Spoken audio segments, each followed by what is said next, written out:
설교론 강의 35번째, 설교연구제 신약 9번째입니다. 신령과 진정으로 예배가 드리는 것이 정성인가? 신령과 진정. 신령과 진정으로 드리는 예배가 정성인가?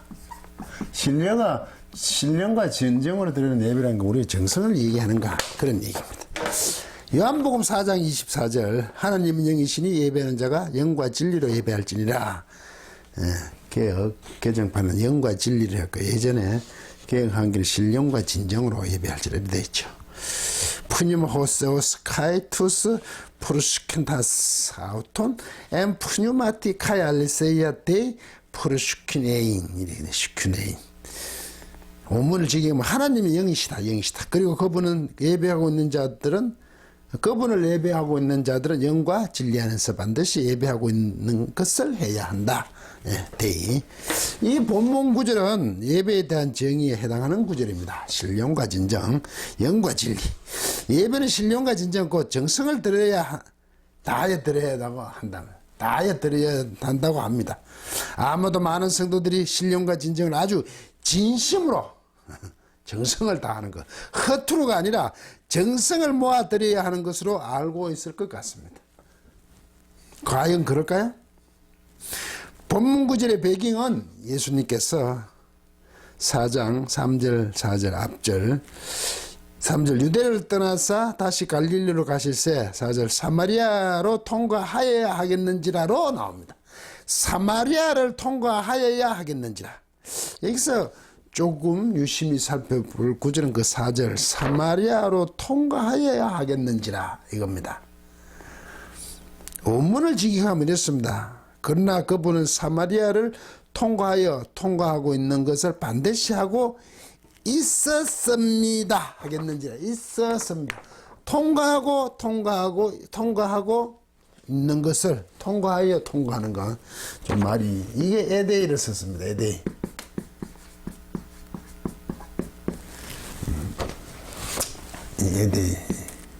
이게 대의의 미완료 과거입니다. 과거 하고 있었어야 한다.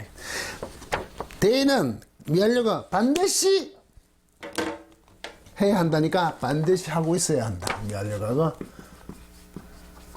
반드시 해야 한다. 그러니까 미완료 과거는 과거 사실이 계속되는 거니까 반드시 하고 있었어야 한다. 11조도 드리고 있었어야 한다. 얘들은. 그러면 예수님께서는 반드시 그 사마리아를 통과하고 있었어야 한다. 쭉 통과하셔야 한다. 과거에. 그때. 반드시 통과하셔야 돼. 이때 벌써 강압적이죠. 표현이. 통과할 수밖에 없으시다. 이 말이죠. 일상적으로 보면 남쪽 유다에서 북쪽 갈릴리를 오고 가려면 북쪽 이스라엘 쪽 가려면 서쪽 해변길. 오늘 말하면 해변길 지중해 쪽이죠. 아니면 동쪽 요단강을 따라 사해로 가는 요단강을 따라 중간이 높으니까 해변길로 가기나 요단강을 따라 중간 이쪽 길로 따라가는 길입니다. 그런데 사마리아는 그 중앙에 예루살렘에서 올라오면 있고 사마리아는 중앙 부분이 있거든요. 그 길로는 가지 않죠. 일반적으로. 왜냐하면 그 사마리아는 주전 722년에 아수르에게 정복당하면서 이 720 모두 포로를 끌려가고 그것이 다른 나라에서 잡은 포로들을 정착시키죠. 인구 혼합 정책을 아수르가 써버리죠. 그래서 그들은 이방신들을 가지고 와서 그 자리에 그 사마리아 쪽 북쪽 아수르가 망하니까 남유다가 아니라 북쪽이 망하니까 그게 다른 민족들을 거기다가 정착시켜버리니까 이방신들을 가지고 와서 여호와와 바알을 섬기는 잡종 종교를 만들었습니다. 여호와도 기존에는 어떤 그게 있으면 여호와를 섬기고 이게 바알을 섬기죠. 바알신이 그 당시 그 지중해 쪽에 신이었죠. 풍요의 신 바알을 섬기게 되었습니다. 잡종 종교가 되어버렸죠. 기원전 또 한 200년 후에 539년 바벨론으로 포로가 끌려간 남유다가 이제 끌려가죠. 북쪽이 이제 722년에 망해 와수로 가고, 이제 남쪽 남유다가 539년 이제 남유다가 바벨론에게 포로로 망해서 끌려가죠. 그래서 남유다 사람들이 돌아오죠. 70년 후에 바벨론에서 돌아오잖아요. 다니엘서 보면. 돌아와 보니 사마리아 주민들은 종교적이나 북쪽 사마리아는 정치적으로나 완전히 서로 용납할 수 없는 지경에 이랬습니다. 남북은 서로 어떻게 교류할 수 없었다는 거죠. 너무 다르니까 잡종 종교가 되었고, 그래도 바벨론에 갔던 남유다는 가지고 돌아오잖아요. 그대로 갔다가 그때 바벨론 정책은 그대로 그들의 신과 모든 것을 인정해 주잖아. 바벨론 제국은. 근데 아수르는 그러지 않아요. 예수님 당시에는 서로에 대한 경쟁심과 적어심으로 가득 차서 서로 상종도 하지 않는 상황이었습니다. 남쪽에서 예루살렘, 남유다에서 북쪽 이스라엘, 사마리아를 개 취급했다. 사람 취급 안 했다 이거죠. 그런데도 불구하고 예수님께서 사마리아를 관통하는 길에 있는 수가, 그래서 에데이 반드시 통과하셨어요. 해야 하시는 거. 수가성, 사마리아에 있는 수가성, 그 길을 택하시는 겁니다. 그리로 가시기로 작정하신 거죠. 이것은 사마리아 우주가 에발산과 그리심산 사이에 있는 세겜 지역이죠. 에발산과 그리심 사이에 있는 이 세겜 지역이라고 하죠. 사마리아이죠. 그게 야곱의 우물이 있는 곳입니다. 우물에서 일어난 얘기죠. 야곱의 우물에서. 예수님께서는 이러한 상황에 처한 유대인과 사마리아인 사이의 적대감을 해결하셔야 하므로 사마리아를 관통하는 길을 의도적으로 선택하셨다고 저는 봅니다. 에데이 반드시 했어야 하시니까. 10절에 보시면 예수께서 대답하여 이르시되 내가 만일 하나님의 선물과 또 내게 물 좀 달라 하는 네가 누구인 줄 알았더라면 네가 그에게 구하였을 것이요 그가 생수를 내게 주었으리라. 여인과 예수님이 대화하잖아. 지금 네 상대방이 누군지 아니 지금? 잘 모르잖아. 내가 그것을 너에게 주러 왔다 이거죠. 그래서 반드시 통과해야 돼. 에데이 했어야 되는데, 예수님께서는 그 여행 행로에서 고나여 제6시쯤이죠. 우리나라 시간 하면 낮 12시입니다. 한 때약빛이죠. 그 사막기후에서 한낮 더위의 시간입니다. 통상 물을 깃는 시간이 아닙니다만 사마리아 여자가 물을 길러 나왔습니다. 그 시간에 제자들은 먹을 것을 사러 그 수가성의 동네에 들어갔죠. 그러니까 이 여자는 사람들이 없는 시간대에 물을 길러러 왔다는 것은 그 동네에서 제대로 대접을 못 받는다는 것을 알 수 있죠. 그 뒤에 내용으로 보면 무슨 여자인지를 알 수 있습니다. 예수님과 사마리아 여자 사이에 대화가 이어집니다. 예수님, 그 여자에게 물을 좀 달라. 여자, 서로 상종치 않는데 유대인 당신은 어떻게 사마리아 여자인 나에게 물을 달라고 하십니까? 예수님, 내가 만일 하나님의 선물과 내게 물을 달라 네가 누구인 줄 알았다면 네가 구하였을 것이요 그가 생수를 주었을 것이다. 생명의 물을 주었을 것이다. 여자, 주여 물 길른 그릇도 없고 이 우물은 깊은데 어디서 이 생수를 생명의 물을 얻습니까? 우리 조상 야곱이 이 물을 우리에게 주었고 또 여기서 자기와 자기 아들들과 짐승이 다 먹었으니 당신이 야곱보다 더 크니까? 야곱의 우물인데 당신은 야곱보다 더 큽니까? 어디서 그런 생명의 물을 줍니까? 예수님, 이 물을 먹는 자마다 다시 목마르거니와 내가 주는 물을 먹는 자는 영원히 목마르지 아니하리니 나의 주는 물은 그 속에서 영생하도록 솟아나는 샘물이 되리라. 여자 깜짝 놀랍니다. 여자가 그러되 주여 이런 물을 내게 주사 목마르지도 않고 또 여기 물길로 오지도 않게 하옵소서. 물길로 오는 게 보통 일이 아니다 이거죠. 한 땡볕에 남들의 눈을 피해서 와야 되는 거죠. 예수님과 여자에 대한 굉장히 서로 지금 초점이 안 맞죠. 예수님, 우리 쉽게 하면 예수님은 복음, 메시아, 영적인 부분이라면 이 여자는 물에 집착되어 있죠. 예수님께서 가서 내 남편을 불러오라. 갑자기 남편을 불러오라 그럽니다. 이제 여자의 현실적인 문제로 짚고 넘어가죠. 나는 남편이 없나이다. 예수님, 내가 남편이 없다 하는 말이 옳도다. 이게 메시아의 인식하게 할 수 있는 말씀을 하신 거죠.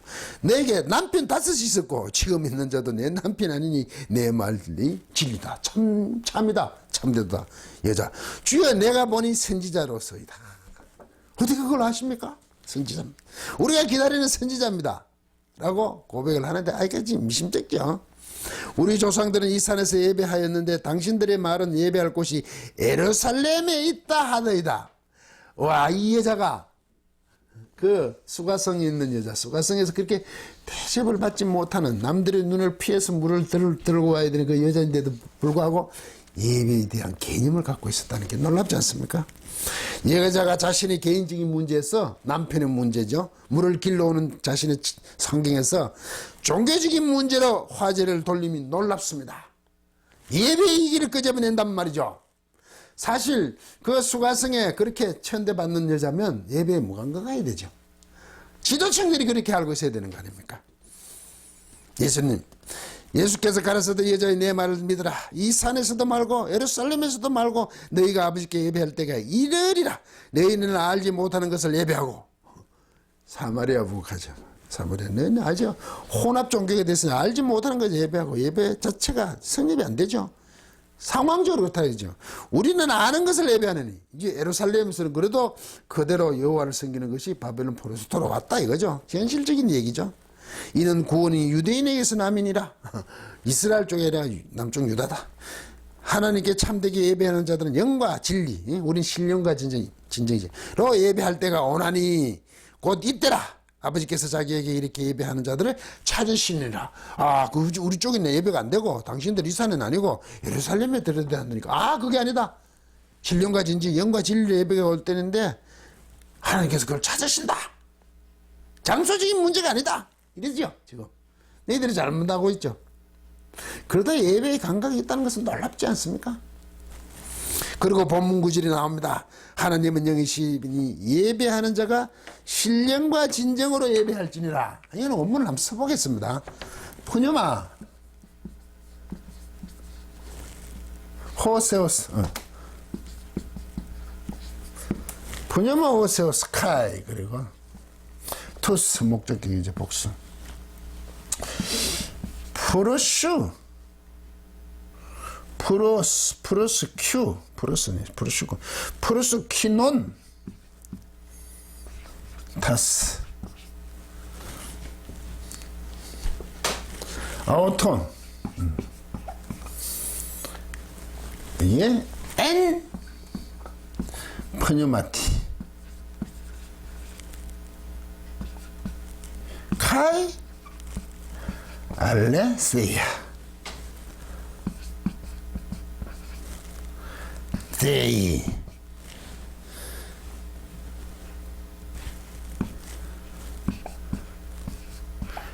프로스큐 네이 일린. 왜 이게 나냐? 이 산이 아니라 예루살렘에 들어야 된다니까. 예수님께서 하신 말씀. 장소의 문제가 아니다. 푸뉴마 영이다 이거지. 영. 정관석 없죠. 그냥 영이라는 존재죠. 호세오스 하나님께서는. 하나님은 영이시다. 동사가 없어요 이럴 때는. 하나님 그 뒷골이 영이시다 이거죠. 심표. 그리고 카이 이러죠. 투스 그분을 예배하고 있는 자들을, 목적격입니다. 목적격 복수입니다. 복수 목적격입니다. 예배하고 있는 분사니까 있는 자들을, 그분을 예배하고 있는 자들을, 이걸 지금 강조하니까 앞에 나왔잖아. 이게 원래 이게 목적격은 뒤에 가야지. 뒤에 가야 되잖아요. 원래 주어 동사를 썼는데 뭐만 안 했어.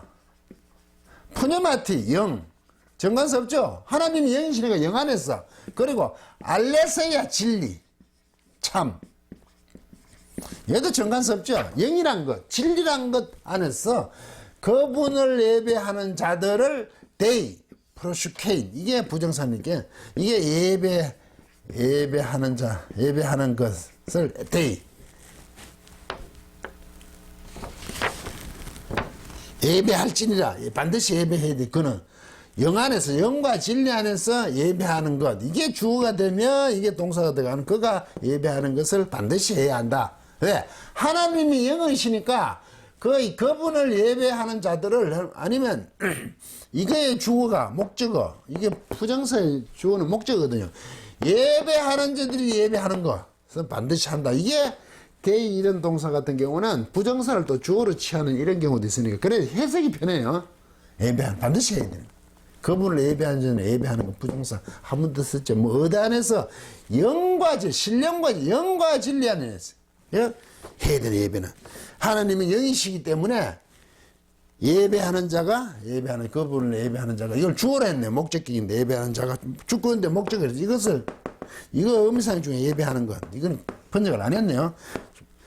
반드시 해야 되죠. 뭐가 영 안에서 그리고 진리 안에서 이래 돼 있어. 반드시 예배하고 있는 것을 해야 되는 겁니다. 영과 진리라는 것은. 그러면 이 본문에서 하나님은 영이시잖아요. 푸뉴마. 하나님이 사르커스 육체가 아니지 영이시죠. 영적인 존재시다 이 말이죠. 우리가 볼 수도 없는 건 하나. 그분의 하나님이 영이시니까 영 안에서 그분을 예배해야 되잖아요. 푸뉴마 이거는 주께요. 이거는 이것 때문에 역격인데 그분이 영이시기 때문에 영 안에서 하는 거 당연한 얘기 아닙니까? 사람에게 하는 거와 똑같은 논리죠. 그런데 푸뉴마 카이 알레세이아 그리고지만 영과 진리, 신령과 진정이 두 가지가 아니고 헬라 때 이럴 때는 영거는 잘 모르잖아. 영 그리고 사르커스 가면 추상적인 의미잖아. 그럼 진리라는 게 딱 되면 참이잖아요. 참되게 드려야 된다는 거죠. 예배하는 자는. 하나님은 영이시다. 곧 하나님은 참이시다고 같아 이때 영적인 거. 이게 알레세이가 진리 참이니까 참되게 반드시 드려야 돼. 그분에게 참되게. 어떻게 드리는 거면 하나님 영이시기 때문에 진리시기 때문에 진리 안에서 진리로 영으로 드리시다 예배를. 이 산의 문제 예루살렘의 문제가 아니다 말이죠. 본질적인 속성적인 문제에서 예배를 하나님께 드려. 그것은 곧 하나님께서 원하시는 거겠죠. 이게 하나님이 영이니까 영으로 드리니까 이게 하나님 원하신 대로 바라신 대로 드려야 되잖아요. 부모에게 효도하면 하면 부모가 바라는 대로 원하는 대로 해야 되는데 자기 좋은 대로 자기 하고 싶은 대로. 네, 그러면 그게 효도가 아니죠. 무조건 쉬세요. 하지 마세요. 꼼짝도 하지 마세요. 그 어르신 오래 못 살게 하는 거 부모를 이제 고생하시니 꼼짝도 하지 말고 계세요. 그거는 일 자체가 노동으로 힘듦으로 인식되어 있는 상황이지만 적당한 운동도 하고 하셔야 되잖아요. 왜? 자기 입장에서는 다른 사람을 보기에 제가 민망합니다. 이건 좀 곤란하죠. 부모님이 원하신 거 바라신 걸 따라 해야 돼요. 하나님의 바라심 곧 원하심대로 하는 게 예배지. 하나님 뭘 원하시죠? 하나님 당신의 속성이 거룩이잖아요. 내가 거룩하니 너희도 거룩해라. 성도는 거룩해야 됩니다. 그래서 성도입니다. 하교의 성도들입니다. 거룩한 존재들이에요. 그 세상을 목표로 하지 않는 거룩한 존재들이에요. 하나님의 속성이 담긴 성도들이라고요. 그게 하나님이 원하시며 그러면 그것대로 예배는 거 하는 게 나아가 드리는 거 아닙니까? 곧 하나님을 거룩을 위해 예배를 드리고 그렇게 교회에 나가 예배 드린다는 그 자체가 그런 삶이라는 거죠. 나한테 와서 거룩하게 하나님 원하시면 뭔데요? 거룩이네. 세상 가운데 거룩해야 되잖아. 세상과 구별돼야 되잖아. 세상이 추구하는 목표를 따라가면 안 되잖아요. 그게 불필요하다는 것은 절대 아닙니다. 세상의 삶에 얼마나 중요한 게 많습니까? 살아감에 있어서. 왜? 우리는 하나님의 자녀죠. 세상을 살아야 되니까. 그런데 그게 목표가 아니에요. 우리가 목적으로 삼는 그게 아니에요. 하나님 거룩하심, 성김 봉사, 희생. 이게 정말 힘들고 어려운 거죠. 그렇게 살아가는 게 예배라고요. 하나님 앞에 가서 하나님 원하신 게 뭐면 이래 묻는 게 아니고 하나님 그러시기를 바라는 대로 살아가는 거지 세상 가운데. 헬라어법에서 이게 두 개라고 자꾸 신령과 진정, 신령으로 드리고 진정으로 드리니까 마음을 다해. 자꾸 이래 가버리죠. 영과 진리. 구체화하는 거지. 이게 전체 하나의 뜻이다. 곧 영, 곧 진리가 더 맞습니다. 요한복음 앞부분 했죠. 영과 물과 영으로 거듭나다 할 때 위로부터 나는데 물과 영으로 했는데 물과 성령으로 했는데 물과 영이죠. 물하고 그때 또 영을 했죠. 요한은 물을 굉장히 신성히 취합니다. 세례와 관계없는 거예요. 거듭난다 그랬을 때 위로부터 난 아노센. 물과 영으로 능신하 위로부터는 하나님부터 아노센 위로부터는 안 돼. 그리고 물과 영이라. 그런데 번제가 물과 성령이라 자꾸 그 세례 성령 세례 얘기하는데 전혀 관계없는 겁니다. 똑같은 내용이죠. 영 진리. 영과 진리는 하나님의 속성입니다. 이게 하나님이 이런 분이시에요. 원하신 대로 하나님 속성대로 하기를 원하시죠. 뭐. 당연한 거 아닙니까? 사마리아 여자에게 너희가 드리는 혼합적인 적 여호와와 이방인 신들, 바알 신들을 혼합하여 우상처럼 생기는 것이 아니라 하나님의 속성에, 영과 진리인 속성에 합당하게 이것 안에서 예배를 드려야 한다는 겁니다. 하나님을 특정한 장소에 국한시킬 수도 없을 뿐더러 물질적인 존재로도 생각할 수 없는 분이시란 말이죠. 그런데 자꾸 정성을 다해. 물론 교회 예배 들어올 때는 가지런히 해와야죠. 높은 분 만나러 갈 때 가장 고급스러운 호텔 잔장을 해가잖아요. 당연히 하나님한테 가면 그렇게 해야 되지. 그냥 무시하는 거지, 상대를요. 정장, 폼을 그리니까 그건 깨끗하게 해서 가는 거죠. 이게 예배의 감각을 완전히 바꿔버리잖아요. 그런데 뭐라고요? 예배는 정성으로 드려야 한다고 설교하셨습니까? 그 정성이 없는 건 아니죠. 그게 목표와 목적이 아니죠. 정성만을 얘기하면 내 하고 싶은 대로 한다고. 하나님의 영과 진리, 원하심이 아니야. 이게 좀 표현이 이상한데 제사가 이런 성격이 강하죠. 조상을 섬긴다 하지만 한 분은 자기들을 위해서 한다고 자꾸 그런 얘기를 많이 듣잖아요. 그런 식으로 우상 숭배하는 식으로 하는 게 아니라고요. 예배에서 건강한 모습을, 경건하게 모습을 갖추는 것입니까? 당연히 경건해야 되죠. 그게 목적과 목표는 아니라고요. 당연히 경건해야죠. 물론 그렇게 드려야 한다 이 말이죠. 하지만 본문 구절은 전혀 그런 뜻이 정성을 다하는 개념은 아니다 말이죠. 하나님의 영과 진리, 곧 원하심을 따라 드린다. 곧 그렇게 살아가는 걸 요구하는 거죠. 예배를 영과 진리, 신령과 진정으로 드리는 것은 하나님의 속성에 맞게 장소적인 문제도 아니고 그분이 원하시는 대로 드리기를 예수님께서 그 사마리아 여인에게 이 얘기를 하고 있습니다. 강의를 끝까지 들어주셔서 고맙습니다.